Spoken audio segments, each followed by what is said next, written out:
Hello, hello, hello. You were listening to WMTU 91.9 FM Houghton. If you're tuning in now, you know that it is the science of history. Anton marked this as episode 3, but it's really episode 4. It is episode 4. I don't count the. He doesn't count the first one, which is just us moving and schmoving around. And of course, as I mentioned in the prelude and our little liner song there, is we are covering Ireland, specifically Irish risings, focusing on the Irish War of Independence from 1919 to 1921. And this is something that actually is quite important for understanding Irish-British relations, even to this day, and is just important for understanding where we are today, really. Because I think many Americans, including myself, claim Irish descent. I think a third of Americans claim Irish descent. Obviously, the fidelity to that heritage is always, you live in America, right? But this is something that I think concerns a lot of Americans, right? I think there's more Irish people in America than there are in Ireland. Yeah, And, obviously the reason for those migrations was in large part because of the situation in Ireland. So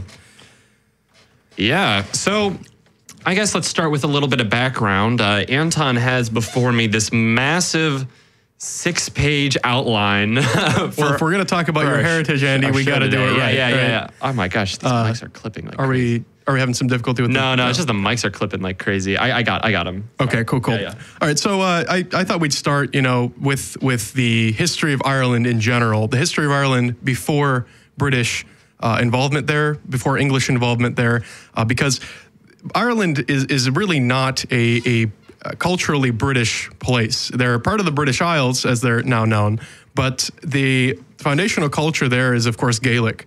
A lot of people will know that name, Gaelic, as representing something Irish. There were also Gaels across in Scotland, among other places, of course. But Ireland was Gaelic for the majority of its history, and the Gaelic structure is really quite alien to what became the British structure of baronies and things like that, because since prehistory, Ireland is ruled by a loose confederation of clans led by chiefs, and then above those are kings. Now, kings in this sense are different than the King of Britain, or King of England rather, or the King of France, etc. The kings are basically high chiefs, or really powerful chiefs that have created tribal confederacies around themselves and formed kingdoms.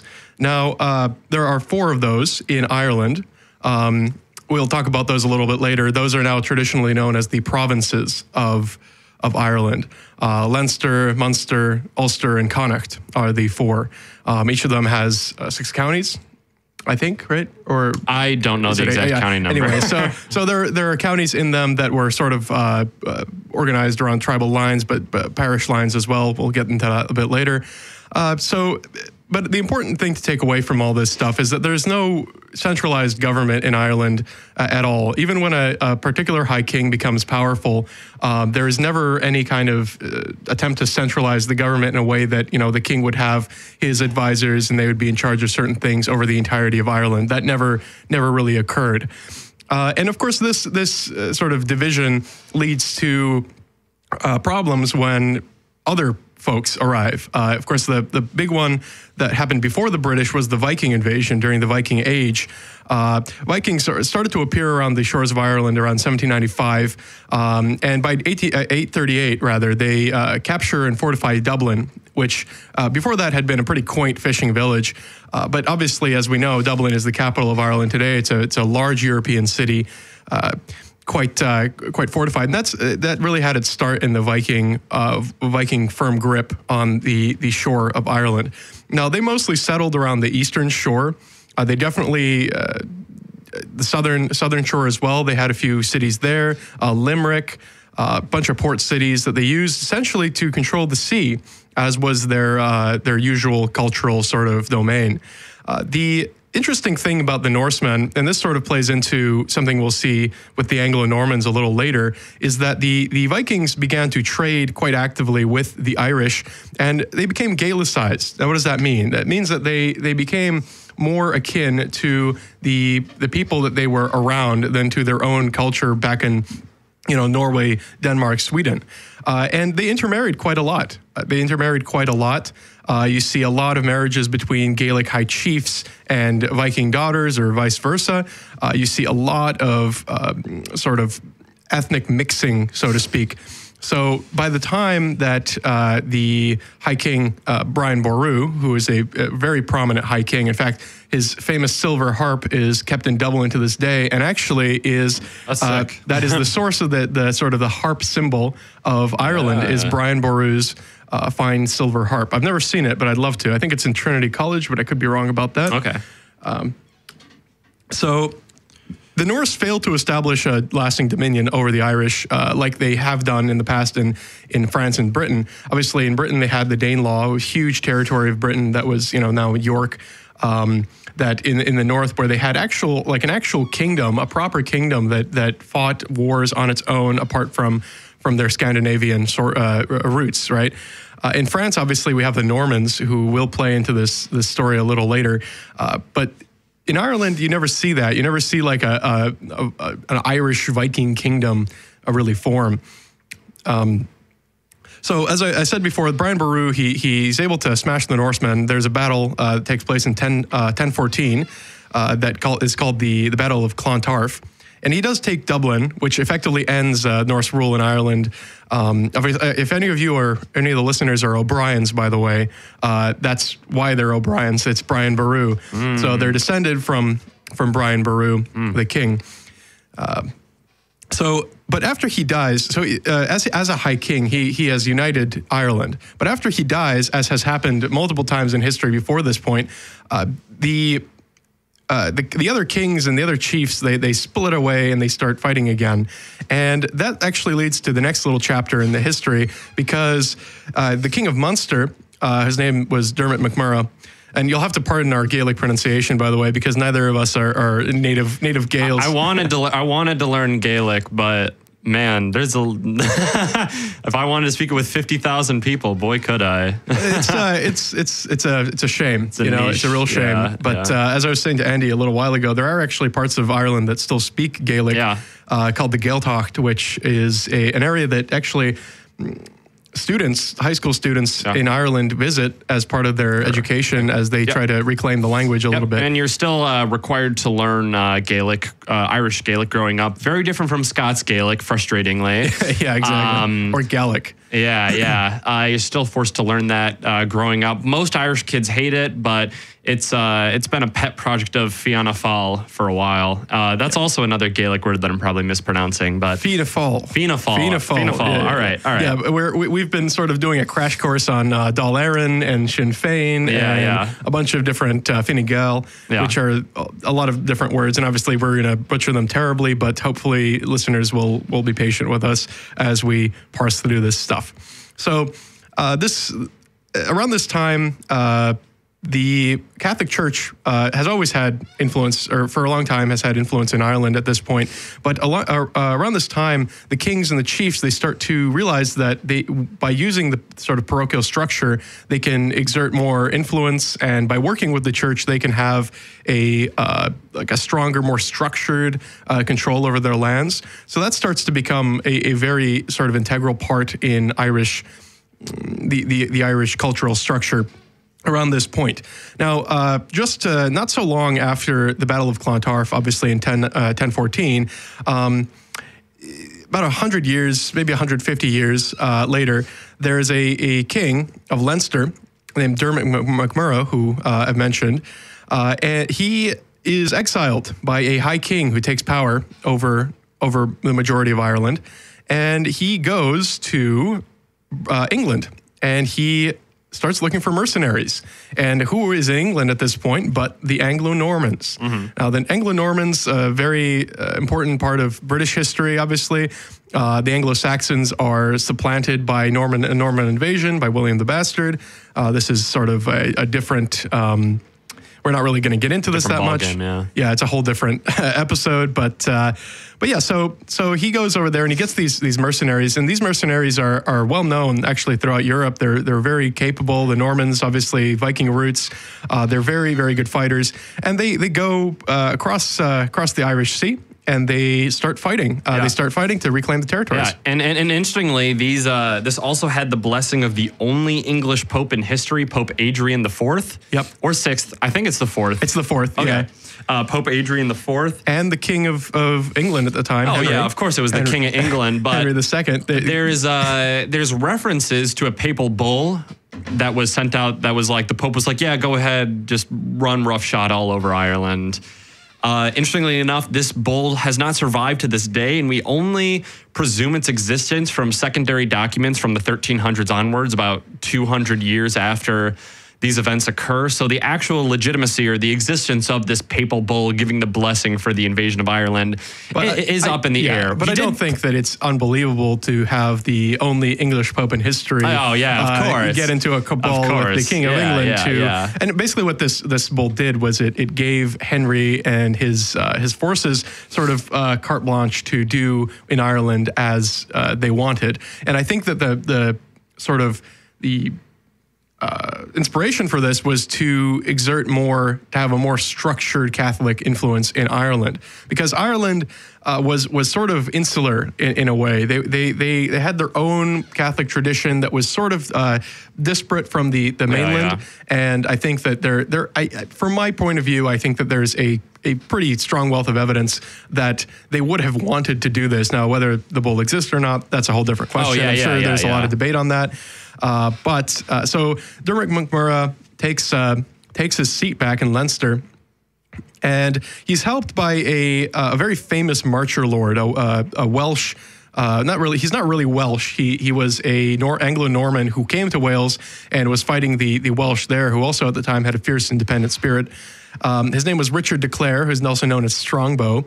And they started to build Norman castles all over the east coast of Ireland. Now, this is a big deal because if you think about what the Irish clans were dealing with at the time, it was like round houses and, ring forts and things like that. And all of a sudden, these fellas from France and England are coming over, and they're building these stone castles that allow them to exert immense control over the east coast of Ireland. And this is the beginning. If you ever want to find a point at which the beginning of British rule in Ireland really starts, it's Richard de Clare and Dermot MacMurrough. Richard de Clare actually marries Dermot's daughter, Aoife, at some point later on.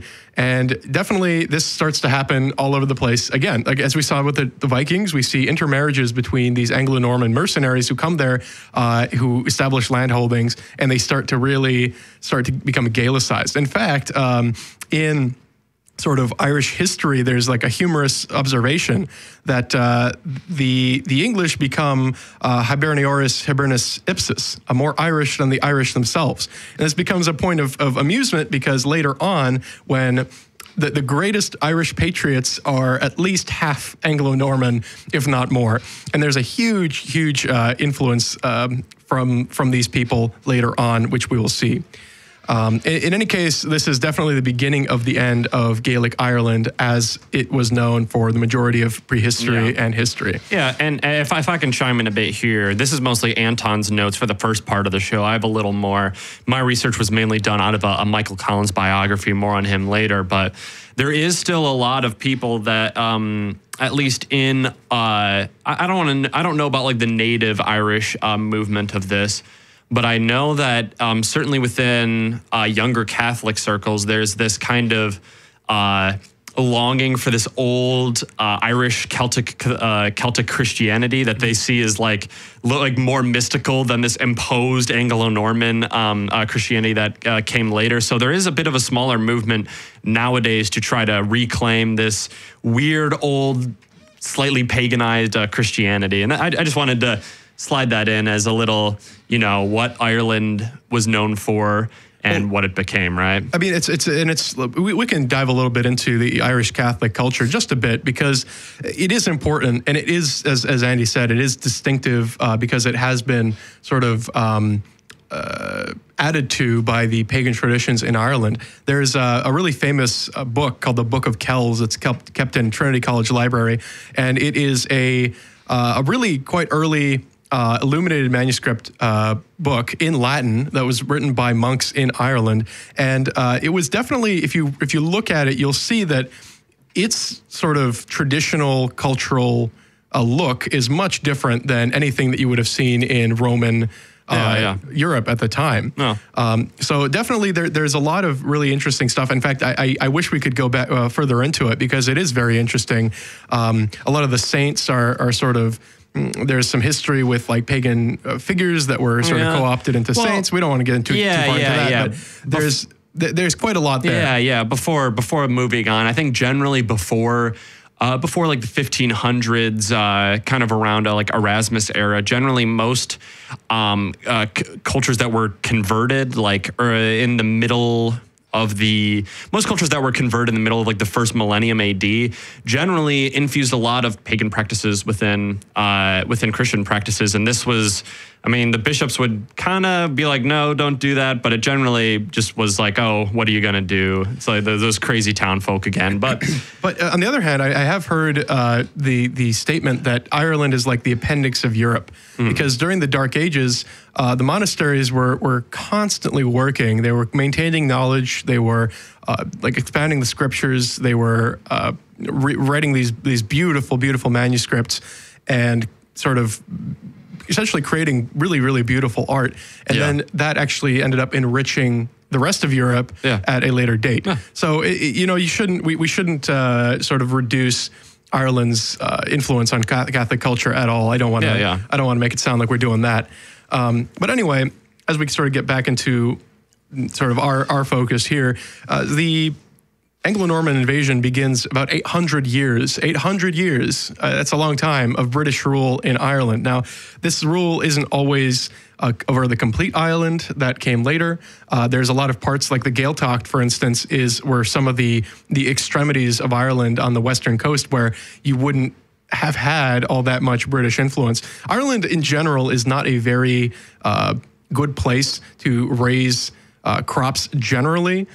So in fact, the Romans knew about Ireland, but they just never bothered. They never wanted to go there. They knew it was there. They just never saw it as a particularly attractive real estate. Real estate, exactly, exactly. So, but a couple interesting things here. Quite a while after this, there's a thing called the Ulster Plantation, which occurred in 1609. I think it started in 1606, but 1609 was like the official beginning of it. It was an organized settlement of Scottish and English Protestants into the province of Ulster, which is the northeastern province. Again, going back to the province name, those are the traditional kingdoms. But at this point, obviously they become provinces because there are no more kings left. And they established the Scottish and English Protestants on land that was confiscated from Gaelic chiefs due to constant rebellion and warfare in this Ulster area. These chiefs were not only during the British period, but also during the Irish period, some of the fiercest and most hard fighting of all the Irish areas. And like, for instance, Brian Boru, who we mentioned earlier, Brian Boru I think he fought for like 10 years to suppress Ulster. And this is with the entirety of Ulster, or the entirety of Ireland under his belt. Ulster's a small area. Yeah, it's like a quarter or less of Ireland. But you've got the entirety of Ireland fighting for 10 years to get this as part of their united kingdom. So it is quite historically quite a hard fighting place. But anyway, so the wars that the British fought there depopulated the Gaelic people there. The Gaelic chiefs were exiled in a lot of cases.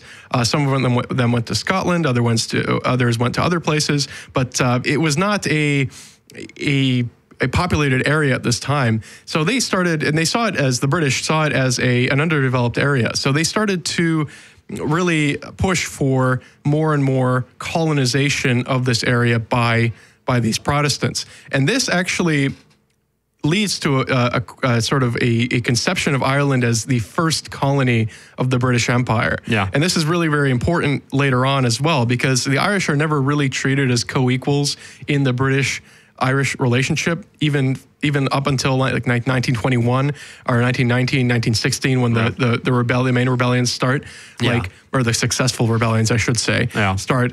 They're never seen as co-equals. So oftentimes Ireland is referred to as the only colony in Europe, and this is a big deal because unlike most other like European nations, Ireland has no history of colonization. They have no history of of any of that. They were themselves an oppressed and sort of colonized people. Yeah. So that's a really important point. Yeah.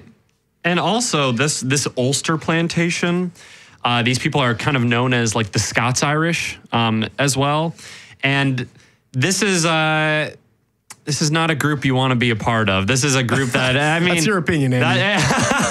We try to be unbiased. I don't... Well, what I'm saying is from an Irish point of view, from like the mainland Irish point of view. Yeah, of course. Like Ulster, to this day, most of Ulster is contained within Northern Ireland, which is the part of Ireland that opted out of being part of the rest of the Irish Republic. More on that when it comes to the treaty. But this was...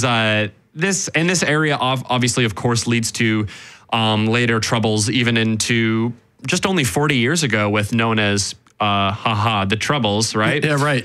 This area is still highly contentious to this day, even if back then it was fought over doctrinal differences between Protestants and Catholics. To this day, those doctrinal differences might not be what still causes like the enmity, but still conflicts still fall along those lines. So much so that there's actually an interesting little anecdote when it comes to the Catholic-Protestant dialectic or dichotomy here, more accurately, is there was a British guy that was going and he was reviewing the island. He was doing some historical project, and he went and he would ask kids, like, so are you Catholic or Protestant? And he came across this kid who said, he's like, oh, I'm not really like religious. I'm not really practicing. And he said, it's not about religion, son. Are you Catholic or Protestant? Right. So this is kind of when we say like Catholic or Protestant in this show, perhaps in the earlier rebellions, doctrinal differences played a larger part. But generally, when it comes to the Irish War of Independence and later conflicts, this is like it's more of like a nationalist, national identity conflict, and it falls along those lines. So that's something to keep in line. So definitely. And this, I think a lot of listeners will probably have heard about the Irish Rebellion and the Irish Troubles in general as a Catholic versus Protestant idea. Now, in some cases that's true. In some cases it's less true, as we'll see in the Rebellion of 1798. But definitely the beginning of this is the Ulster Plantation of 1609 by the British. So a little later, the Jacobite Wars happened, and I don't really want to get too far into the Jacobite Wars because that one really deserves its own episode. In fact, I think we're sort of considering doing an episode on the Jacobite Wars and specifically in Scotland. In fact, I think we might even have a guest for that. So in Ireland, these were essentially, the way it split was the Ulster Protestants and the rest of Ireland, which was Catholic. They split essentially along those lines because the Protestants supported King William, who was the Protestant leader who had taken over Britain at the time with the support of its barons, and the rest of Ireland supported King James, who was Catholic himself. And this is a big deal because even to this day in Northern Ireland, there is something called the Orange Order, which is sometimes known pejoratively as Orange Men, who are essentially... They're like the anti-IRA. They fight for unionism. They fight for continued union with Britain. They were very active, even starting in the 1700s. They celebrate the Battle of the Boyne, in which William defeated James in Ireland, and it was a huge turning point of the Jacobite Wars. That was in 1690. Yeah. So, and it's still celebrated to this day, as I said, as the 12th, which is the big Orange Man celebration. There's still marches and demonstrations, and they're very keen to maintain Protestant ascendancy in Ireland. And we should talk about a little bit about that as well, because Protestants, despite making up a small amount of the population at first, they held all the power. Yeah. Right. So there was a huge disparity, and that continued and some would argue continues to this day, but definitely continued all the way up until at least the revolutionary period that we're going to talk about in a bit here. Yeah, but like despite all this Protestant strong-arming, even after these Jacobite wars, still Ireland remains pretty solidly Catholic, and this obviously causes a great deal of tension with their English rulers. Right, and especially once we get to Cromwell from England, obviously a Protestant sort of, what was his title? It was like head commissar or something like that. I don't remember. I'm very... but that was when the king was actually beheaded in England, and there was like a short period of an interregnum where Cromwell and his guys were in charge, and this was a big Protestant movement in England. And Cromwell committed some of the worst atrocities against the Irish. In fact, to quote him himself, he said that these reprisals and these murders and massacres were the vengeance of God against these barbarous wretches, which really shows you how the English saw the Irish at this point. Right. And if you want to see why this split happens, why, people fight so much over this, if really, later the doctrinal differences post 1600 really weren't a great cause of, or post 1700s really weren't a great cause of split, you can just look on Wikipedia and just find like page after page of like horrible British atrocities against the Irish. Yeah, we're not really going to go into too many of those, but just keep in the back of your mind that all throughout this British rule over Ireland, there is repression, and there are massacres, brutality, and there are very, very terrible things that are done in the name of the Protestant ascendancy in Ireland. This is a big deal. Yeah, and there's plenty of risings during this. The Irish Declaration of Independence, which was written just before the beginning of the war, actually like references each of these like individual risings, and the Irish have a good memory for this kind of thing, right? There's like one in 1618, one in 1648, the Jacobites 1798, 1848, 1867, So many.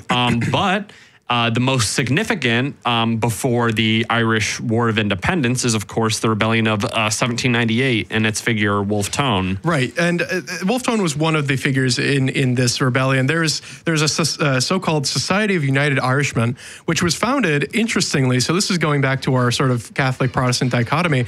These guys were originally Presbyterians, which is a Protestant sect. Wolfe Tone was a Protestant, and he was this leader of this society.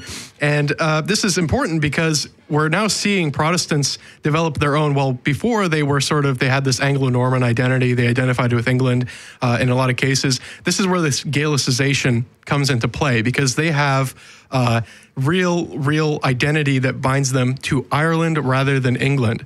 And this is critically important to recognize, because Irish identity is prevailing on Protestants and Catholics, and obviously many Catholics joined the Society of United Irishmen that lead this 1798 rebellion. There are uprisings all along the south of Ireland, which is traditionally known as the more anti-British, anti-English area, even later on, like Wexford, those places.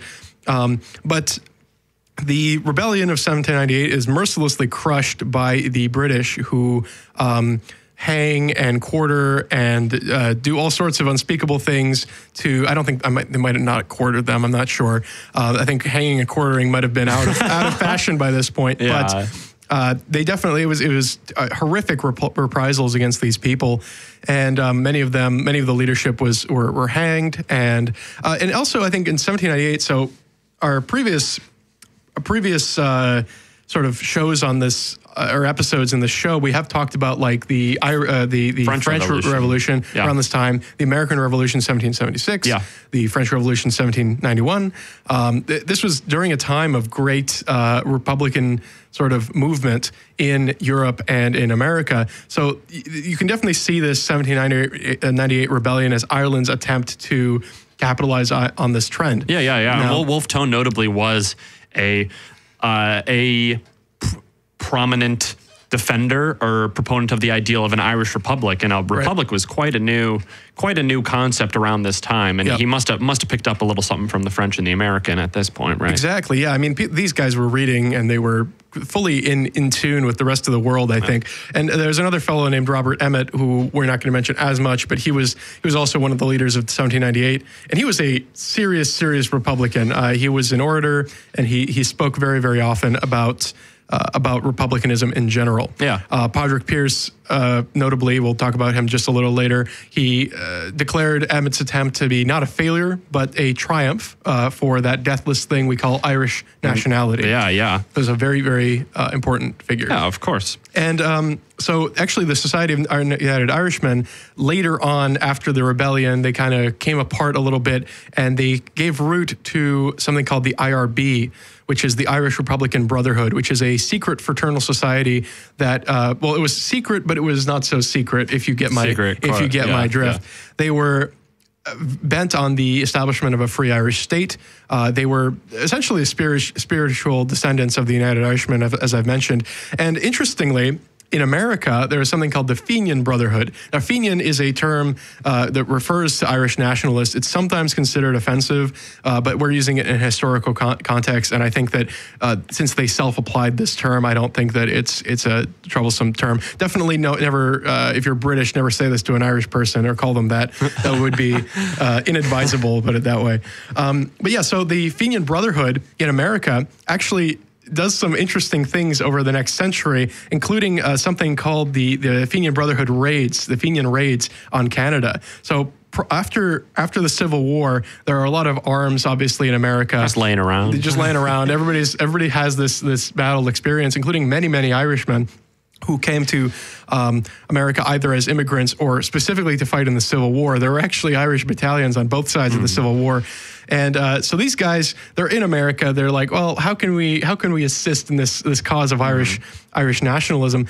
And they launch raids across the Canadian border into Canada. Hell yeah, dude. And attack which was at the time of British Dominion, obviously. And in a really important one of these is the Battle of Ridgeway in 1866. They're not successful, but this is a really interesting sort of, and America doesn't really, they see this concentration of arms and men at their border, and they don't do anything about it because the Union at the time, which had just won the Civil War, had seen Britain as sort of being friendly with the Confederacy. So they were like, okay, well, we'll just let this happen. And essentially this results in a lot of tension and obviously raids on Canada. But and furthermore, we kind of see at this time, we have this whole paramilitary or fraternal society. And then we have out in the open, founded in 1905, we have Sinn Féin, which is founded by Arthur Griffith, Teddy Roosevelt lookalike. He does look like Teddy Roosevelt. Yeah. And this society was formed with the goal for self-rule for Ireland. And you have a bit, this might be out of the purview of our episode, but you have more moderate forms of this, like home rule, which is just, Ireland will still be under like British rule, but it's like instead of being ruled by a British governor, it'll be like an Irish governor that they choose or such. In fact, Arthur Griffith, our Teddy Roosevelt lookalike, he is really a prominent figure in the Irish Rebellion, the Irish Revolution, the War of Independence.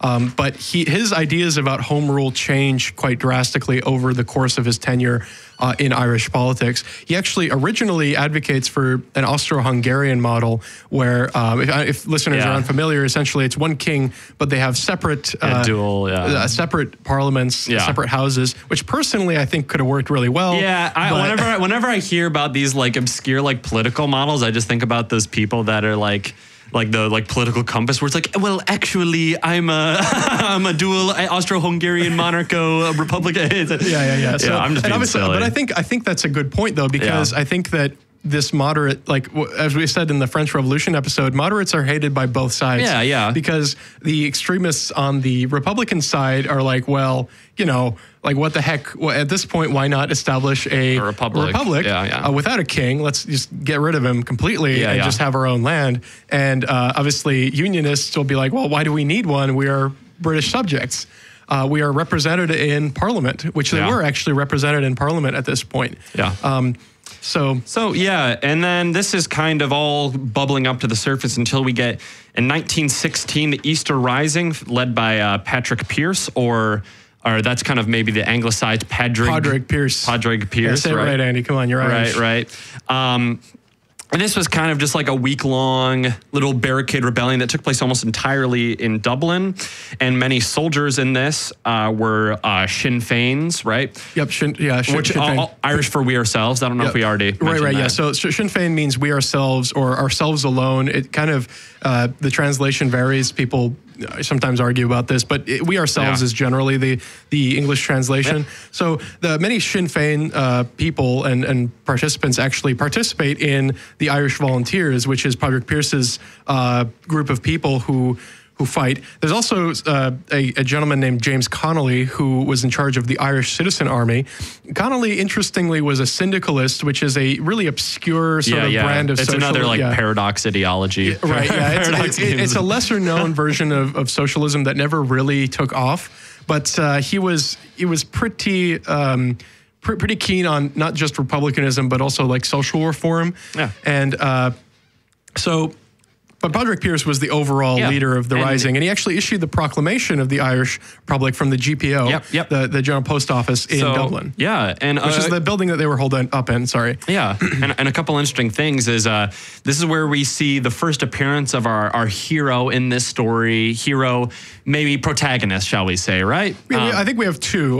We have Michael Collins, who was a fighter, and we also have Eamon de Valera. Right, but we have our first appearance on the scene of a Michael Collins, who is, he is from Cork, I believe. I think so. Yeah, he's from Cork, and he is in London for 10 years, and he hears that there's some good old-fashioned Irish violence going on, and he takes a ship back from London to Ireland to fight in the Easter Rebellion.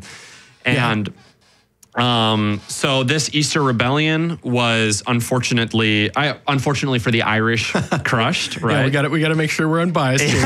But it was crushed. I think that we should talk a little bit more about it, because you start to see groups like Cumann Ban, which is Gaelic for the Women's Council, which is essentially like the women's wing of Sinn Féin. I should also note that Sinn Féin is sometimes referred to as the Shinners. Again, not a polite term. So don't use that. And Sinn Féin, by the way, is still a party in Northern Ireland. We'll talk about why it's not really a party in the Republic of Ireland a little later.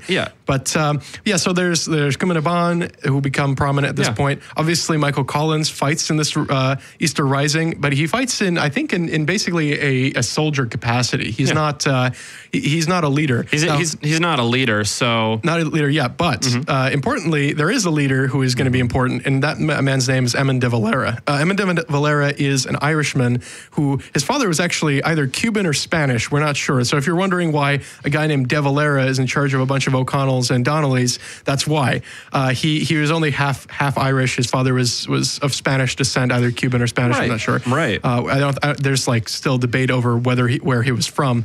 And he was notably born out of wedlock. So he was, he couldn't. His brother joined the Catholic clergy, but he himself did not, partially because of his birth and also partially because I think that he was a more secular figure, despite being quite religious. So he was an important person, and obviously, like in the Easter Rising, he played an important part at Boland's Mill, which I think you read a little bit about. Yeah. So Eamon de Valera, can I talk about the crushing of the rebellion now? Sure. Yeah. So basically, this is put down within a week. It's mostly within London. It's very much a kind of Dublin. If it was in London, it would have been a bigger deal. But yeah. So, and it mostly takes place within Dublin, but interestingly enough, this is when the Irish Republic is proclaimed. Immediately, there's a bunch of rioting in the streets of Dublin. There's a lot of, Collins records a lot of looting takes place on this. People would break into candy stores and then just hand out candy to the rest of it. It's a fun little anecdote, right? Yeah. But this rebellion is crushed, and its senior leaders all meet a grisly fate. They are executed by firing squad, all except one particular Mr. Emin de Valera, who gets away. Now, why he got away is a matter of some debate. Some people say that it's because he didn't really have a record of Fenian involvement. Like, he wasn't very, the MI5 and MI6, they didn't really have records of him being in these armies, or they kind of didn't see him as a real threat, even if he was not put to death. But like, Padraig Pearse is shot. James Connolly, who was wounded during the rising, he can't stand, but they put him in a chair and shoot him anyway. Yeah, at this point, which is just horrific. And this is again, like, if you're wondering, oh man, that's pretty brutal. Remember that this is all happening on a backdrop of constant massacres by the British. So this is not in any way like out of their wheelhouse at this point. Right, right. And with the shooting of all these people, the Republican movement is scattered. And as Andy noted in the notes, Michael Collins specifically gets his start here because he starts to work as a clerk for an outreach organization for refugees or people that fought in the Easter Rising that were maybe damaged or wounded. Collins notably spends 9 months in prison, loves it. Yeah. Oh, and Emin de Valera, by the way, he wasn't released. He was put in prison for life. Yeah. But obviously, we'll see how that turns out. Yeah. But I believe, so, and then he's working as like an outreach organization for refugees and victims of this rising. And so kind of skipping forward about past a couple years, by the way, if it's not obvious, this whole outreach organization is a front for further Republican organization. You can't keep the Irish apart for too long. Yeah, Michael Collins was totally dedicated by this point to the cause. And he is also notably a great clerk, a great man of detail. Yep. He was known for being always the best in the building at his job, whether he was like a clerk or a guerrilla military tactician. And we'll definitely see those skills come into play later. Right. But yeah, so I think we can start about the Sinn Féin elections at this point, because in the interregnum after this whole thing went down, Arthur Griffith, who was the founder of Sinn Féin, and his like moderate policies became far less popular. Yeah. So he was like, Arthur Griffith, for whatever his faults may be for being known to history as a moderate, actually, he doesn't really stymie the popular Republican movement or the more like radical parts. In fact, he joins them, and he is very. In fact, he's perfectly fine with stepping down as the leader of Sinn Féin. Yeah, he steps down, and so it's time to elect a new leader. Hey, who's the only? Who has the most cred? Well, this Emin de Valera guy was perceived for having like this fierce force fighting to the very end. Due to later biographical information about Emin de Valera, did this fire go out of him? Is this just misreported? Who knows? It's complicated. He was perceived. He was definitely perceived as this war hero. So Emin de Valera's force during the Easter Rising was very, very effective, but there are some stories about Emin de Valera where he was not exactly the most effective leader. Right. But those stories sort of continue. Also, you'll see as we talk a little bit more further on about the actual Revolutionary War, that some of his choices are maybe not in line with what a super great leader would do, but obviously that is a matter of history, and it worked out well for Emin de Valera. Spoiler alert, he does well in this whole situation. Right, and he makes this whole coalition cabinet of moderates such as Griffith and radicals at this time, who was Collins, and I believe Collins was appointed Minister of Finance at this point. As well as Minister or the head of intelligence. Now that comes a little later. Yeah. But he's definitely coming into his own at this point. Right. People have recognized his abilities as a clerk and as an organizer, and he becomes and obviously on this coalition cabinet, it's not just Collins, it's also Griffith, a man named Boland. So quite a lot of big people names, big names for sure. But at this point, the Republican movement is still quite scattered. Sinn Féin and this outreach organization, which is more of a front for the Irish Republican Brotherhood, which is still around, is still quite scattered. But as conscription campaigns tend to do, British Prime Minister Lloyd George, this is 1918, I believe, at this time, launches a conscription campaign to get more Irish people to fight in World War I. And at this point, everybody knew World War I was a horrible meat grinder. And I might have the dates wrong on this, but Lloyd George was very unpopular. World War I was known as this meat grinder. And this rallies a lot of people to the people who have always been against the British in this conscription movement, which is the Irish Republican movement in general, specifically the Irish Volunteers, which Michael Collins ends up having a big role heading up. And they gain a lot of support this way, and people would gather outside of parishes, and the priests would give their blessing to this anti-conscription campaign. And as we said earlier, the Catholic Church has a lot of validity in Ireland. It had a lot of authority, and this was seen as, giving this Republican movement a little bit more, pizzazz, a little bit more realism. And interestingly, as we see this new Republican movement, is this older Republican movement was maybe this more like idealist, Ireland for the Irish. This is more of a realist, we don't want to go to war for this. And this conscription campaign, interestingly enough, this anti-conscription campaign, people walk the streets of Ireland with rifles and stuff. I don't think there might have been a few scuffles, but there wasn't like a huge rising. But this was enough to intimidate the British to step down from their conscription. And this actually gave the Republicans a lot more cred, and it kind of discredited the Irish parliamentarians, which were people from Ireland that were elected into Westminster that have been fighting against this conscription forever. And there was 90 of them, 70 or 90. The number's not coming to me directly. But these I think there's 105 total seats from Ireland that were represented in Parliament, in the British Parliament at this point. Right. And these like electoral moderates were seen as totally ineffective when all these country boys with rifles were able to, take the conscription campaign off. So that's one thing to note is the plus popular sovereignty starts to play. And like you were going to say, I think the fact that people now have a more concrete reason to fight against this system, because before this, there's a lot of idealism in play, and idealism doesn't always appeal to the masses. What does appeal to the masses is their sons not going off to die in a European war in which they have no stake. Right? Who are they fighting for? British monarch. What have the British done for them? In terms of at least in the political view. Obviously, you can make an argument that the British developed Ireland. They built the roads and all that, but there's definitely a dynamic there, right? For sure. And then after this conscription campaign, this Sinn Féin and this just general Republican movement is gaining too much steam, a little too much steam for the British authorities. So they do a roundup of all the senior leaders, and a little synecdoche I'm going to be using for this is Dublin Castle is kind of the British base of operations for also known as the Castle. Or just the castle, right? And they do a roundup of all the senior leaders of Sinn Féin.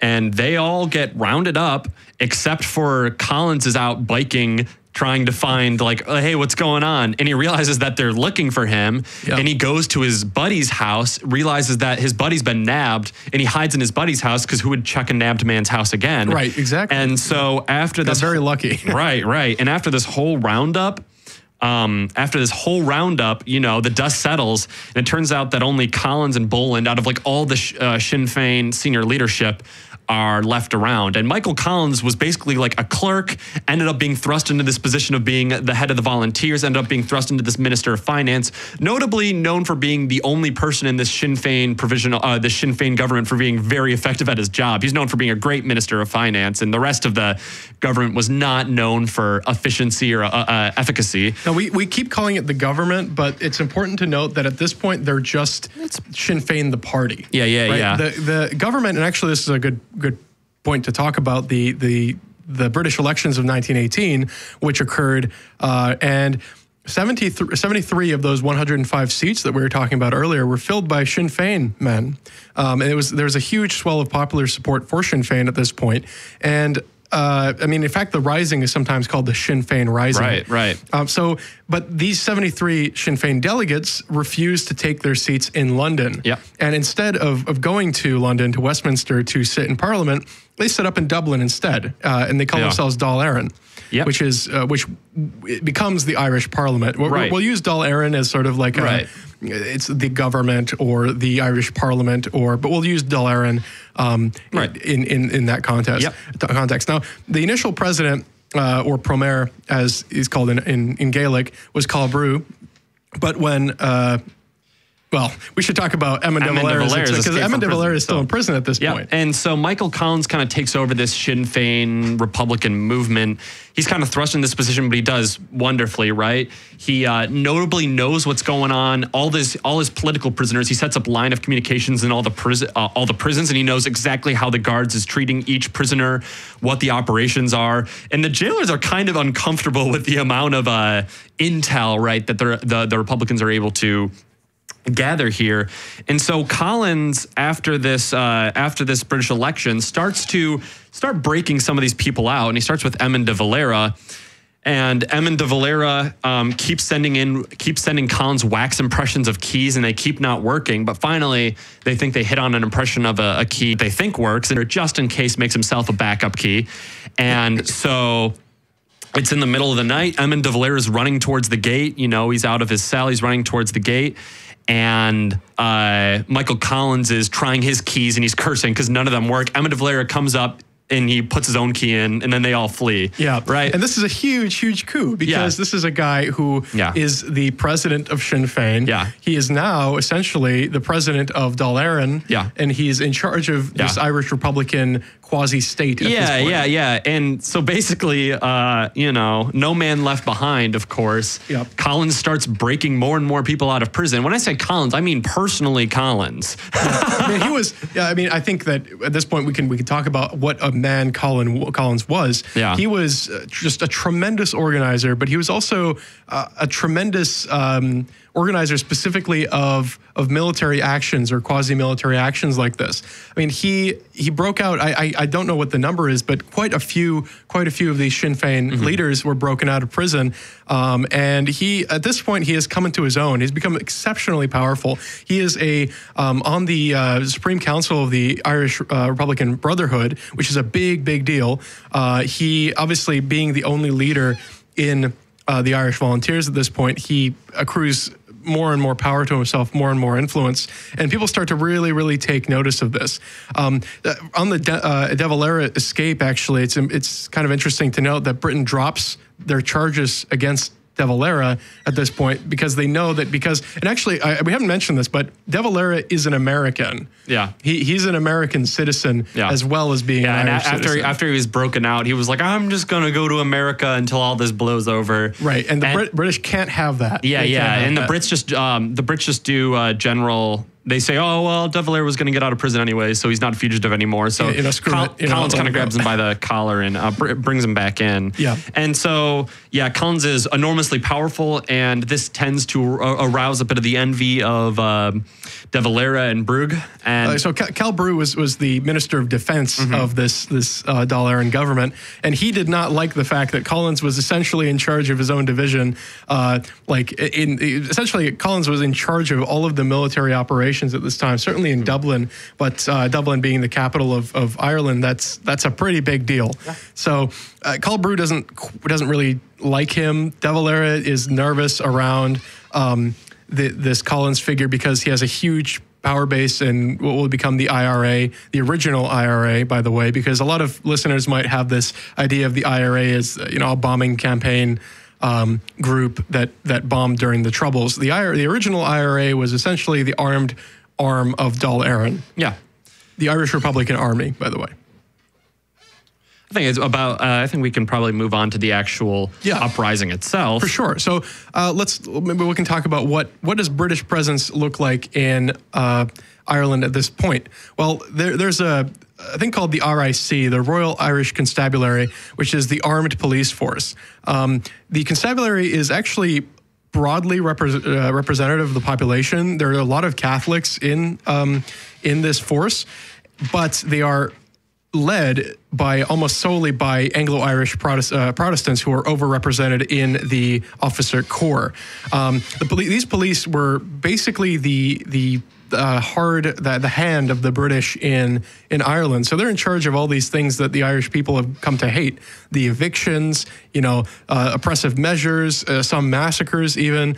And so by the point of the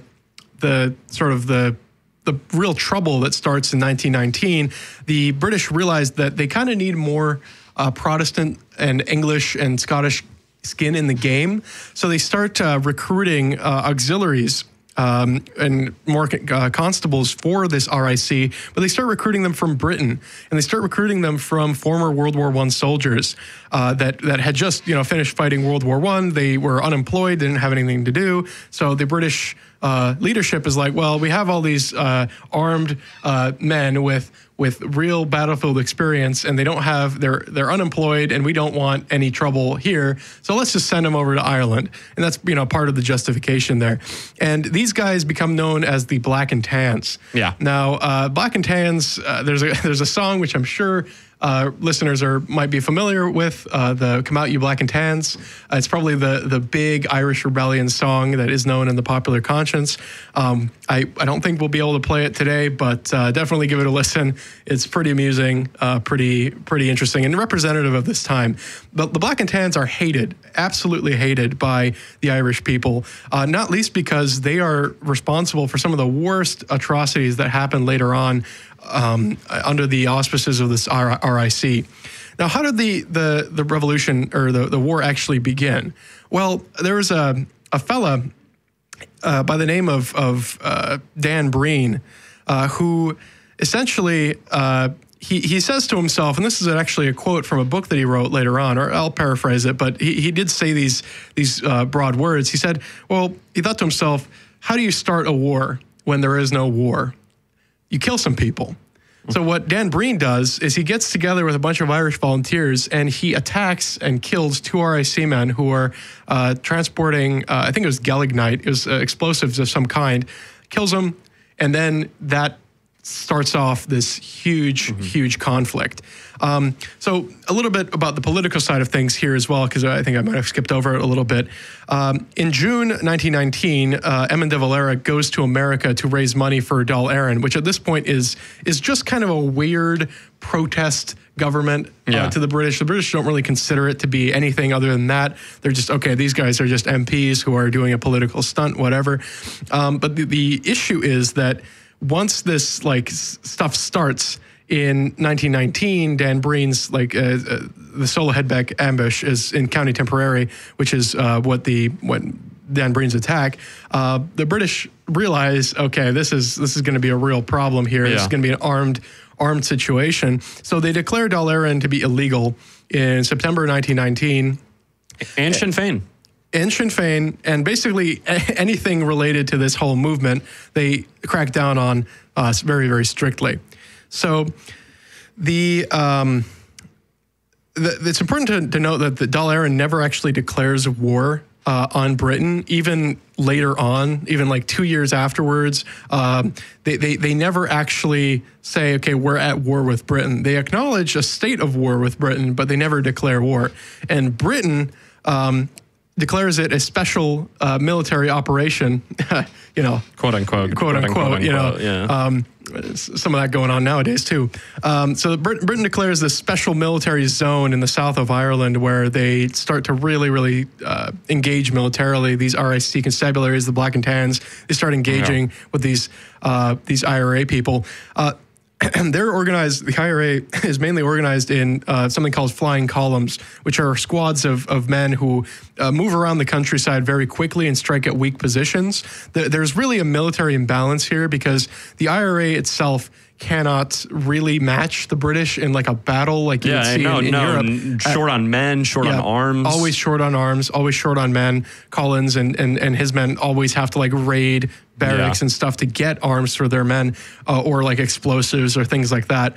But yeah, so you see this sort of kind of asymmetrical warfare start to take place. In fact, later on, George Lloyd, the prime minister, he says to de Valera, when they have a meeting later on, he says, I have enough men in my army that I can put an army in Ireland that is equal to the entire population of Ireland, man, woman, and child. So there is no question about the fact that the British are far more powerful at this point. And de Valera wants to fight a traditional war. De Valera generally was known for becoming president, becoming a little more moderate, but then he's like, all right, if you guys are going to fight, I guess we're going to fight. And de Valera wants to have a more traditional, mano a mano war, right. whereas... Interestingly, Yeah. I do want to note that he goes to America to raise money for Dal Éireann, and he ends up raising like $5.5 million. Yeah, that's much a lot. more that was raised domestically. Domestically, Exactly. it was like 400 pounds or something. Yeah, 400,000. I mean, 400,000. Yeah, it's incredible how much support he has in America, being an American. But when he comes back, and he leaves Michael Collins in charge of the Republic's military efforts, essentially. So again, Mick Collins, again, accruing more power, becoming more and more influential. And actually, Mick Collins is, the British realize that he's such a threat that they send a group of people to sort of counteract Collins called the Cairo Gang. Now, Collins at this time has a group of, Collins has realized that most Irish rebellions have failed because of people being bought or informing to the British about things. So Michael Collins says, okay, well, what do we do about this? So he starts something called the Squad, sometimes known as the 12 Apostles in Dublin specifically, which is strictly a counter-espionage organization. So they find and they kill all the British informants that are working for the British within their own organization. They kill the double agents. They take out officers and British intelligence officers who are there. And this culminates in something called Bloody Sunday, which is a seminal event in the sort of later violence, because they simultaneously shoot 20 British affiliated officers and informants, and they kill 14 of them. Yeah. Now, the British response to this, of course, is to get a bunch of black and tans, load them into armored cars, and then go to a Gaelic football game and shoot indiscriminately into the crowd as a reprisal. Yeah, yeah. So again, you started getting the picture of what the British responses were. And like. Yeah, and you kind of have, this is kind of a microcosm of generally Michael Collins' style of war, which is guerrilla warfare, like targeted attacks by any means necessary to compromise important British positions, right? Right. And there's no doubt that the British view this man as just a terrorist, right? Yeah, of course. And actually, I was telling Andy before the show, I have a buddy from Belfast, Northern Ireland, who I was talking to him about Irish history a couple of years back, and I said, Michael Collins is a really kind of an inspirational figure. I think his abilities, he was a very able man. He was very dedicated to his cause. There's a lot to admire there.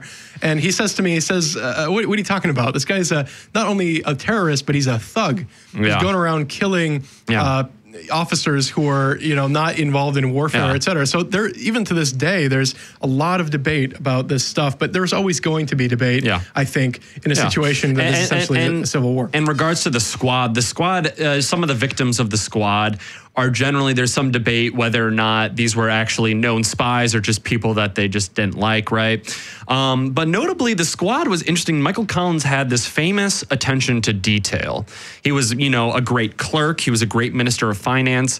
And Collins knew how to micromanage. And this Squad generally would prowl about the streets wherever he might put them, and they'd always be in close contact. So whenever he saw an opportunity, whenever it was communicated that there was an opportunity to take out an important officer, he could quickly, snap his fingers and have this highly coordinated killing force get after them. Yeah, and he was known. And this is kind of a tangent, but Michael Collins was known for riding around on a bicycle. With his little right hand man O'Reilly. Yeah. So like they were kind of. Nobody would ever expect a man like Michael Collins to just be riding around in a cap, on a bicycle on a busy Dublin street. That was just the sort of guy he was. He resented, having to actually hide from the British. He really wanted to, kind of flaunt his life as usual. And there's a couple interesting stories about spies. There's a Henry Quinlisk who kind of gets in, meets Collins, and then he, quickly rats on him to Dublin Castle. Unfortunately for rats, and this is also another reason why there's so much success behind this rebellion, is actually Collins has a couple friends in Dublin Castle. First, it's Joe Kavanagh. And Joe Kavanagh's health is failing, so Collins is like, train the next generation. And Joe Kavanagh gets McNamara, and these are kind of Collins's like inside men. So most of these jailers were Catholics. Most of them were like Irish Catholics they were sympathetic. Who were sympathetic at the very least to Collins's cause. And so Quinlisk goes to Dublin Castle and gives his report about his transcript with Collins. Collins gets this report within the same day and realizes this guy's a spy. And Collins doesn't really care. Once they didn't always immediately kill spies. Sometimes they would get them around to like play with them or kind of play to their advantage. They were extremely canny. Yeah. So, but eventually Quinless runs out his usefulness, and he's shot in the back of the head on a country road. And another interesting one. This is a really interesting little anecdote. Is a former MI6 agent, John Charles Byrne, who goes by the spy name Jameson. A very Irish name. Yeah, right. It might be Scots, actually. I'm not sure. Yeah, and he goes to Ireland, and he's like, I'm actually a Russian agent. This is such a great story. Yeah. He says he's a Soviet-Russian agent, and he's just trying to sow discord against like this horrible British West. And, Tobin, who's someone who works for Collins at this point, is like, okay, sure, man. But Collins greets him pretty enthusiastically because this guy claims he has connections to arms factories, and the Republicans are always low on arms. I mean, Sinn Féin is always low on arms at this point. He meets with him, and he's like, yeah, let's go have lunch. I'll tell you where I eat lunch. And Michael Collins eats lunch every day with one of his buddies at the same place. He meets him. This guy says, I can get you a case of revolvers. And he's really trying to plant this case of revolvers so they can kind of frame Sinn Féin for this, like taking arms from the Russians and from the Soviets specifically. And which is a big no-no at this point in history, and actually most points in history. Yeah, right. And this, and Collins was like, yeah, sure. But Tobin kind of doesn't go behind Collins' back, but he kind of operates so that, just pick up the revolvers, leave nothing there, pick them up like earlier, later, pick them out at a different time. And then all these officers come to the site and they're like, huh, what? And Tobin's like, okay, this guy's obviously a rat. Collins is still kind of trusting. Tobin tells him not to go to lunch the next day, invite him to lunch and see what happens. So Jameson, our spy name Jameson, obviously real name, Byrne goes in, asks like the woman, like, where's Collins? And she's like, I don't know where Collins is. He leaves, and all these constabularies show up, raid the place, right? And Collins and his buddy O'Reilly are watching from across the street or something. Yeah. And they're like, and Collins and O'Reilly are biking away. Collins is laughing maniacally at all this because these guys are just such fools. Yeah. And then famously O'Reilly says that his face then turns grim and says, okay, well, first of all. Right. And you were saying that Collins was generally a very trusting man. Right. Which is not something you expect from a spy leader of extreme efficacy. But he was trusting, and everybody told him this guy was no good, but he was still willing to get in it for the arms, and he was trusting. But after this, no more. Collins orders a hit on him. So Collins says, hey, meet me here. And the guy shows up. And he suddenly is enclosed in an alley by the squad. The squad asks him if he wants to say any prayers. He says no. The squad says, we're just doing our duty. And the man says, I'm just doing mine. And he's shot. Yep. Shot and killed. And interestingly enough, Byrne is interesting because even though Collins is constantly riding around in public, like lunches at a regular spot, the British can never catch him. And this is the British Secret Service. Yeah, these are professional guys. This is not these are not like incompetent people. This is the British Secret Service that can't catch heads or tails. This guy immediately gets a whiff of Collins like within 2 daes. But unfortunately, like many spies in this movement, he's just out. So yeah, and I think we should note also there was Soviet involvement with the Soviet Union, or with the IRA, actually. In 1920, there was actually, this is an interesting anecdote for me, there's a loan deal, but you would expect the Soviet Union is probably giving money to the Irish Republic, right? Because it's a huge future superpower, and this is the Irish Republic. But no, so the Russian crown jewels that had been taken from the Russian royal family are given to the IRA in exchange for $20,000 from the IRA. So for a period of time, the IRA were in possession of the Russian imperial crown jewels, which is just a ridiculous, you would never have expected that. Yeah. But yeah, I just thought that would be an interesting kind of anecdote. I think it's very curious. But in many cases, for all of these actions, the British sanctioned reprisals. Now, Collins is not the only guy who's doing things at this point. Like we mentioned earlier, the Flying Columns and Dan Breen and those guys, they were constantly attacking, largely in Southern Ireland, but really across the entire island. They were attacking barracks, they were attacking trucks and convoys and things, trying to seize more arms, trying to seize more explosives. And the British sanctioned reprisals against this stuff.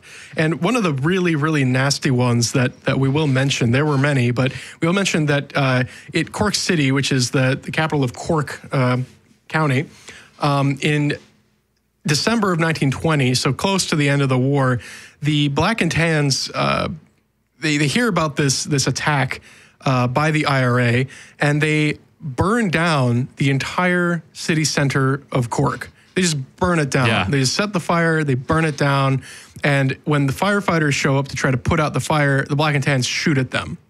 So if you ever wonder why the Black and Tans have their reputation in Ireland, or the Royal Irish Constabulary has a reputation in Ireland, this is why. Yeah, right. And this war, right, like I said, it's more of like a guerrilla war, and it's mostly Collins making Ireland basically ungovernable. Right, and that was his goal, right? Yeah. And because they knew that they couldn't beat the British in a land battle. Yeah, or the British Secret Service, goodness, because they were very much involved in this, like I said, with that section on the spies. So the Cairo gang in Dublin, specifically in the castle. But yeah, so they knew that they couldn't fight them on even soil. So it was really about making Ireland a place where the British could not really have control over feasibly. And I think that worked, and we'll see how that works a little later. But around this time in 1920, Edmund de Valera comes back from his allotted trip in America. He brings like I think $4 million are what's left over. He brings that back. Big deal. Returns, and he's not happy at all with the way that things have been going. He doesn't like that Mick Collins is so powerful. He does not like that there's all this like sort of terrorist activity. Edmund de Valera actually is so disappointed by this that he makes representations in Dáil Éireann about it, and he says, let's fight this war the proper way. Let's have lines of guys, trenches, things like that. And nobody likes this idea. Nobody. The IRA in general takes this with humor, because there's no way that they can fight them on even ground. And Edmund de Valera is actually forced to concede this point, essentially, and his other concern was that he didn't want the IRA to be seen as a terrorist organization. So that's actually kind of important. Yeah. So he wanted to have like a more friendly political. Well, in addition to that, he also wanted to have a more friendly political image, because in America, he had realized that, people don't really like terrorists all that much. Yeah. And maybe, if we were doing it the more honorable, quote unquote, way, we'd have more support. Right. And he does actually prevail. And one of the last battles of the rebellion is a more traditional battle where the IRA loses many men. But yeah, so there's this tension between Michael Collins and de Valera, and de Valera even tries to send Michael Collins to America to continue, quote unquote, his work there, gathering money. Collins refuses because he realizes, first of all, this is kind of like an exile. De Valera wants him out of the way. And second of all, he just doesn't want to leave his activity in Ireland. He thinks that what he's doing is really great. This is interesting because technically Edmund de Valera is in charge. Yeah. And for Michael Collins to just say, no, I'm not going, is it's a hint to what is to come, that there is serious trouble here. So in 1921, following a more traditional campaign of violence by the IRA, in which they engage more directly with the British armed services, the RIC specifically, and the Black and Tans. In 1921, the British send out, they say, well, maybe we should do a truce, a peace, and maybe we should talk about, how we can resolve this situation. Yeah. Now, Edmund de Valera at this point has already met with the prime minister previously, and he realizes that, first of all, it's super unlikely that they're going to be able to get a free republic. Like, that is just off the table. he realizes that the north of Ireland is probably off the table as well. So what is now Northern Ireland probably not going to be in the Free Republic. Moreover, he realizes that a free republic in general is unlikely. So by the time that this truce happens, instead of going himself, he sends Michael Collins and Arthur Griffith. Arthur Griffith has been sort of lying low. He's a politician, not a soldier, but he is still very powerful in Sinn Féin. So he sends Michael Collins and Arthur Griffith over there to talk with the British in Westminster, and that is received kind of poorly by the British. The British are kind of expecting to see Eamon de Valera. It's like, why are you sending these guys? And Michael Collins is not a popular guy in Britain. Obviously, they know about him. They know everything that he's been doing. And now he's being sent with a peace negotiation, kind of a cheeky move by Eamon de Valera. But again, like I said, my personal opinion is that de Valera knew what was going to happen. So what ends up happening is that the Anglo-Irish Treaty is negotiated by Michael Collins and Arthur Griffith, but the British don't yield much. They say, okay, you guys can have a free state with your own parliament, but you still have to pledge allegiance to the king. And these were all like Republicans. And these were all Republicans. So this was not a perfect solution. And also Northern Ireland is off the table, obviously, as mentioned. Well, so, interestingly enough, actually, Northern Ireland was given the option to opt out. They were given the option, and they pretty promptly did. Right, but I think the British knew that was going to happen. Of course. I just wanted to... Yeah, no, that is a good point, though, because obviously Northern Ireland has a Protestant identity at this point. They have an English sort of leaning identity, a unionist, as we would call it, identity. So they're not keen on the Free State either. So they make this agreement with the oath to the king, not popular among Republicans, come back, and that's when the real trouble starts, because now they have peace with Britain, but Dáil Éireann is presented with this treaty where they have to swear allegiance to the king, which none of them want to do, or most of them don't want to do. They're given an incomplete Ireland. So Ireland is now divided. The island is divided in like the worst way possible. And I think I read that a lot of the Dáil Éireann guys, they thought that the majority Catholic parts of Northern Ireland would be given to the Free State or to the Republic as a result of this peace agreement, which was wrong. They basically drew the line pretty arbitrarily along county lines, which was not a good thing for Dáil Éireann. But yeah, so this is where the real trouble starts, because Eamon de Valera is demonstratively not pleased with this result. And now, like I said earlier, my personal opinion, I think he knew what was going to happen. But, that's sort of a matter of historical debate. Now, this leads to something called poetically the parting of the ways. So the Free State is established as a part of the British Commonwealth, the empire, essentially. They're set up in a way that they're still swearing allegiance to the king. They're still sort of part of the British sphere, but they have their own self-rule, more or less, within Dáil Éireann. But like I said, not everybody's happy with this. De Valera specifically decries the agreement. He says it's a betrayal of republicanism. It's a huge disaster. What are you guys doing? Michael Collins is an idiot. Arthur Griffith is an idiot. These guys are not, we're not negotiating their best, blah, blah, blah. So the parting of the ways is essentially De Valera and his loyalists leave Dáil Éireann demonstratively. They say, we're not taking part in this, we're leaving. So, and that is the beginning of the Irish Civil War, which is like a part 2 of the Irish Rebellion. Because now you've got Michael Collins as this like leader of the Free State. He's being supplied now with British guns because they're part of the Commonwealth now, right? So being supplied with British guns, and De Valera, on the other hand, is like hiding in the woods like the Flying Columns used to do and fighting against the Free State. He's fighting against his own former people. And this is, guys, like the IRA is split by this. The former people who spent the last 2-3 years fighting together are now fighting against each other. It's a huge disaster. And it leads to really, really serious, probably, I wouldn't say worse crimes and worse atrocities and like a worse war situation than what was happening before. But it's definitely a lot closer to home now, because these are people who are brothers in arms fighting against each other. It's right. And I think there's some sources that say this was actually more had more casualties than the War of Independence itself. I don't know. I mean, I haven't looked too much into that, but it seems right. Yeah. That seems right to me. And Collins, actually, a lot of these guys, they hole up in the Four Courts building in Dublin, and Collins orders a bombardment of these people, these anti-treaty IRA in there. And it is just a total bloodbath, total disaster. Yeah. He's using British guns now. Yeah. There's a lot to parse here. There's a lot of like levels to the situation. And he actually, Culbrew, his former boss and rival, is killed during this. Wow. And Culbrew hates Mick Collins so much that during the siege, he's quoted as saying, have we killed Mick Collins yet? So there's such hatred that occurs here.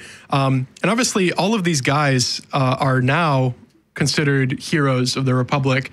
The barracks in Dublin are known as the Culbrew Barracks, interestingly. So the Free State, even during the Civil War and afterwards, that is the foundation of the modern Republic of Ireland. De Valera ends up coming back into government after a couple of years. Did you guys miss me? Yeah, exactly. Sorry about all that. So Edmund de Valera, throughout this entire history, you'll notice that he always seems to come out. Personally, I wonder about how that happens, and why he was a little bit of a slippery guy. I think he had some, but yeah. So he comes back into government. Now, it should be noted that Michael Collins, one of our main heroes of this podcast, he is killed very, very soon after the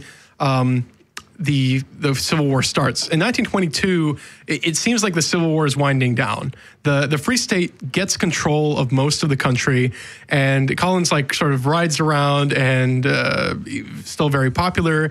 He goes to areas that are still under sort of now rebel control, Edmund de Valera's control, IRA control, and he goes to Cork, to his native Cork, where he's from, and he goes to there, and Cork is considered particularly dangerous because it's one of the hotbeds of rebellion, even as far back as 1798, and it's really a very rebellious area in general. That's his hometown. Yeah, and he goes to his hometown, and he says to his buddies, he says, "Oh, don't worry. I know it's dangerous, but they won't shoot me in my own county."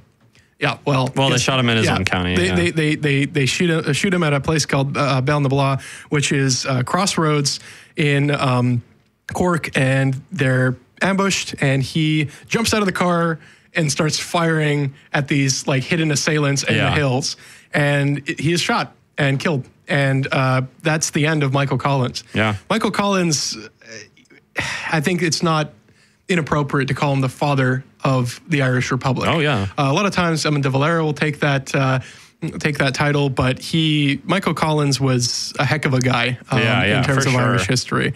So, so he was shot and killed by these IRA men. And soon afterwards, Edmund de Valera comes back and he starts talking about, we won't take the oath of allegiance to the king, but we'll take part in government. And so the Free Staters sort of gradually become known, and they establish a party that is, because obviously now that there's a split in Sinn Féin, you can't just be Sinn Féin anymore. Yeah. So the Free Staters develop a party called Fine Gael, which is currently a party in Ireland. I think they're actually in power right now. And then de Valera forms a party once he comes back called Fianna Fáil, which is, or Fianna Fáil. Before you said it was Fianna Fáil. You turned to me and you were like, Andy, it's pronounced Fianna Fáil. Well, I was false certainty there. Yeah. But because Gaelic's not one of the languages I possess, unfortunately. But so he forms this Fianna Fáil, and Fine Gael and Fianna Fáil are essentially the two parties of the Irish system to this day. And it's been noted that the differences between these parties are not very distinct.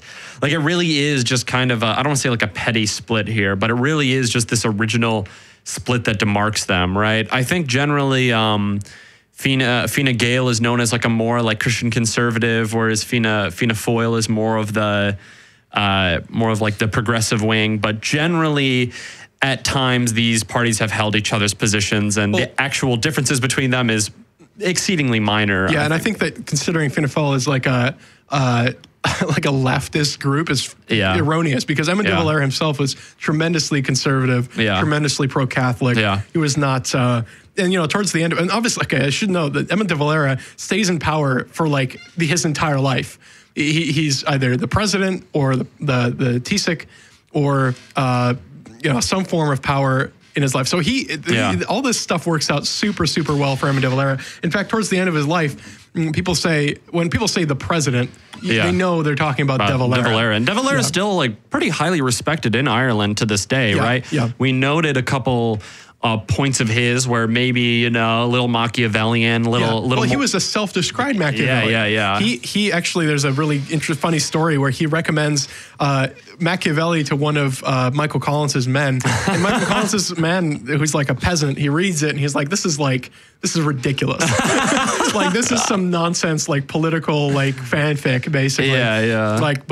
Eamon de Valera openly considered himself a Machiavellian, which, nowadays that's not really a good word. That's not a word that anybody would self-apply where I come from, but, he definitely considered himself that way. He was a very shrewd politician, and he, it worked out really well for him, and he maintained power. And actually, interestingly about Eamon de Valera, before we go any further, World War II, and notably, which some of you might know, Ireland was neutral in World War II. And the logic was that, if Britain's loss is Ireland's gain, right? Yeah. So Ireland kind of refused to take part in anything like that. In fact, there were some fascist organizations in Ireland that went and took part in Franco's war in Spain with the fascists there, and there was some pro-fascist stuff there. But Eamon de Valera himself was never pro-fascist. He was just anti-English, always. Right. So. Yeah, and during this, I think you were telling me this, but Churchill sends this kind of pleading memo to de Valera. It's like, please. During World War II. Yeah, during World War II, please help us out. The 6 counties can be negotiated on. So, and the 6 counties, of course, is referring to Northern Ireland. So I think basically Churchill's like, please help us in World War II. We'll give you Northern Ireland. And de Valera is like, nope, sorry, boss, which is interesting. Yeah. Well, I think that Eamon de Valera turned him down partially because he felt that Winston Churchill couldn't deliver, because there really wasn't any political, as Andy noted before, in Northern Ireland, they voted essentially in referendum to not join the Free State. Moreover, they didn't. They really didn't seem to be. There wasn't really a lot of political will for the reunification in Westminster. So Eamon de Valera made a shrewd choice, and he said, well, Winston Churchill can offer this, but first of all, I don't want to get blitzed. Like Belfast has been blitzed, and I don't trust Winston Churchill on his ability to deliver. And honestly, I think that was the right choice. It is interesting, though. It was on the table. It was supposedly. Well, I think it's a matter of record. Right. I think in 1970s, it came out as like an official communique. But, we shouldn't say that Ireland didn't contribute at all to the war, because when Belfast was blitzed by the Nazis, there was a lot of fires across the city. The city was totaled, and Eamon de Valera did actually send firefighters from the Republic to assist. So they weren't heartless. They weren't heartless people. They were. Now, it's interesting because the Northern Ireland obviously still separate from Ireland today. There's been a lot of the IRA started activities in Northern Ireland, and that's where the troubles actually happen. The Republic of Ireland always denies helping them, and I think in many cases they would stop bombs from reaching Northern Ireland and stuff like that. But in Northern Ireland, the IRA is active, leads to the troubles later on that we mentioned at the beginning, which are sort of different. They're the next chapter, so to speak. Whole beast, Yeah, exactly. Yeah, and just this whole civil war that was fought over this, at least a big part of it was this whole pledging of allegiance to the king. In 1931, Statute of Westminster, the British Empire just relinquishes its ability to legislate for dominions anyway.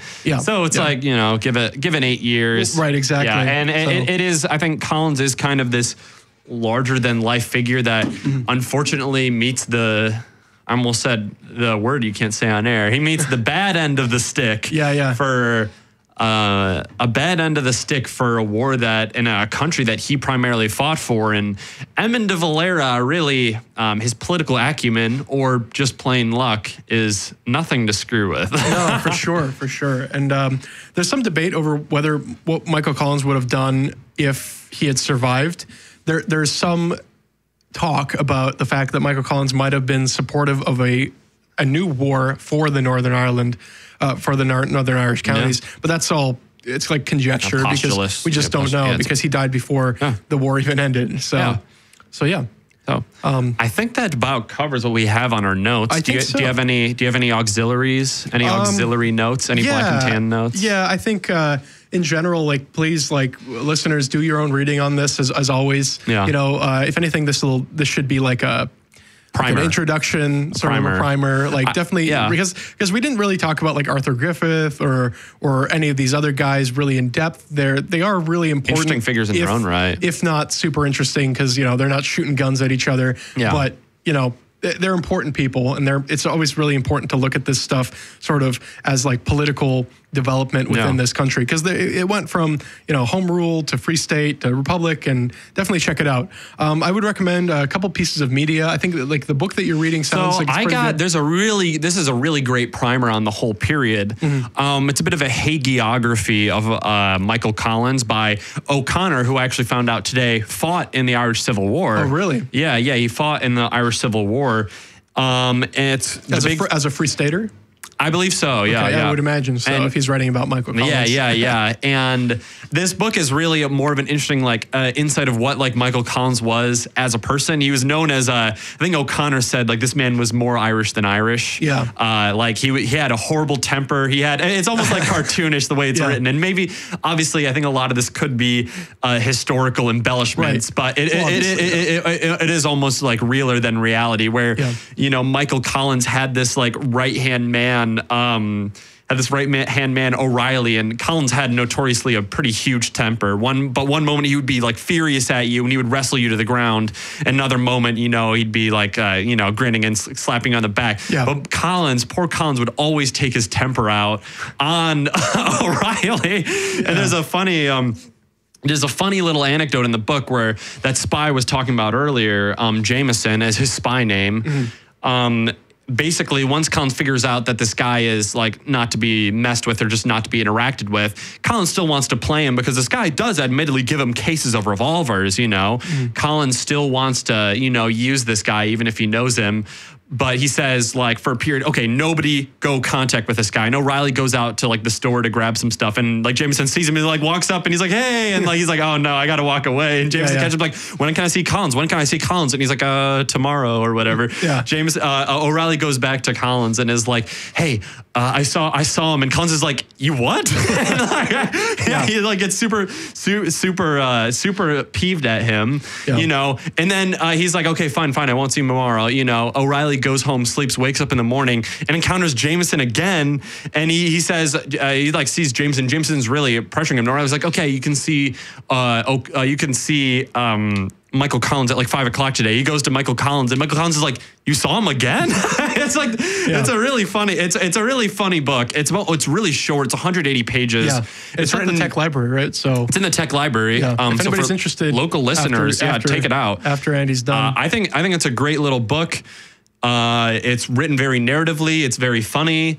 And ultimately very tragic as we see, Collins' fate. I think the last line of the book is something about like, thus passes the great shadow of the world, the author really views Michael Collins as like iconic shadow of the Republic, shadow in that. And that's honestly, that's a view that, we're getting into like personal opinions here.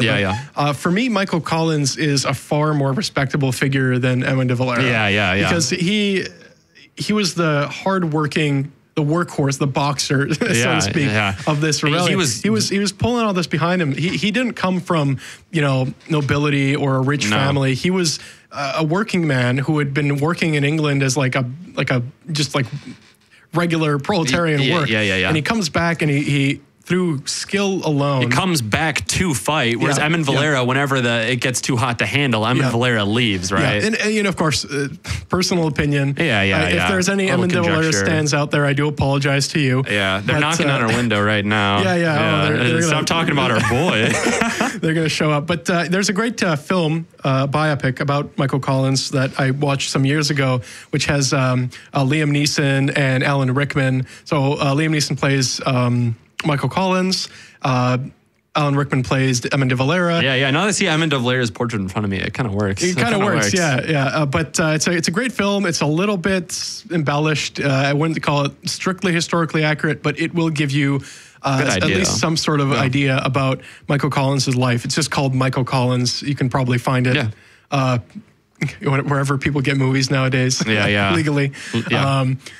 So definitely check that out. Apart from that, we may do an episode on the Troubles later on. Or the Jacobite Rebellion. Jacobite Rebellion, I think, is a for sure. The Troubles, we'll see. Yeah. I think that that's definitely a different chapter, and it's interesting to get into that. I mean, at one point, the IRA, like they put a mortar in a van, and there's a hole in the top of the mortar, and they shell Margaret Thatcher. It's crazy, and there's just so much to talk about there. But and obviously, at that point, we start really seeing the IRA more as a terrorist organization. And it's where do we draw the line? Where do we, obviously Bobby Sands and all those guys, the Belfast prison and things like that. But so I think maybe we'll come back to it, but if we don't, definitely listeners, please do your own research and check that out. So I think that's probably good. Yeah. Yep, absolutely. You've been listening to WMTU 91.9 FM Houghton. This has been The Science of History with Anton and Andy on the Irish War of Independence. Listeners, I do have a YouTube channel where I have been posting the archives, The Science of History. It has 3 subscribers. So I don't know if Googling the Science of History will find it, but I've tried. It doesn't work. Okay, so I keep watching our videos on repeat, but it's not helping the algorithm. I believe so. A couple titles that might help you, Google it, is our one on Lawrence of Arabia, which is very well received. I got a couple people stop me to talk about it. Yeah, same actually. Is Lawrence and Me and the Sharif Makes 3 is the title for that. I think that should come up. And then our one on the French Revolution was just called French Revolution, open parenthesis, disambiguation. Which I found really amusing because our French Revolution episode was anything but a disambiguation. It was more of an ambiguation, frankly. Right. We, as always with this show, we sort of travel around and we kind of, but I think it's a great episode. I think Lawrence is a great episode. I think, the only thing I will say is that our first episode, don't be alarmed if it's a little disorganized. It was our first time. We were getting our footing because I remember I just wanted, I met Anton and I met I think at Spring Fling, was it? I think so, last year. Yeah. And he hung around the station for a bit, and then we caught each other at the parish, and we talked for 2 hours on Russian history. Yeah. And I was like, we got to make a show. We got to get a show going. Yeah. And I invited him on, and not knowing that we would make a regular thing out of it. And we just sat down and talked. For this show, we actually met yesterday and sort of worked on the outline. We got caught in all sorts of ways and that ways and potential projects that Anton is going to publish secretly under under a pseudonym. But no, I mean, it's really just a conversation show. And obviously, please, listeners, pardon our hems and haws and ums. I definitely I struggle from that. But and admittedly, I'm usually... No, never mind. I was about to give out a little information where a listener can contact me. Just contact me through WIM2. I'm not going to give out too much. Well, if you ever see me on campus, those of you who know me, please do approach and give us ideas. Give us ideas for sure. Well, if you're particularly knowledgeable, shout out to Lydia. I was just talking to a young lady from one of my classes, and she started talking to me about Culloden. The battles of Preston Pans, Culloden, all that stuff. And I said, you know what, Jacobite Rebellion episode, you're coming on as a guest. You might be hearing her at some point soon. And obviously, I think that in terms of guests, we may have more folks on. So if you're particularly knowledgeable about something and you feel like you want to talk about it, let us know. All right. You have been listening to The Science of History. It is 5:42 p.m. in Houghton, Michigan on February the 4th. Good night and good luck.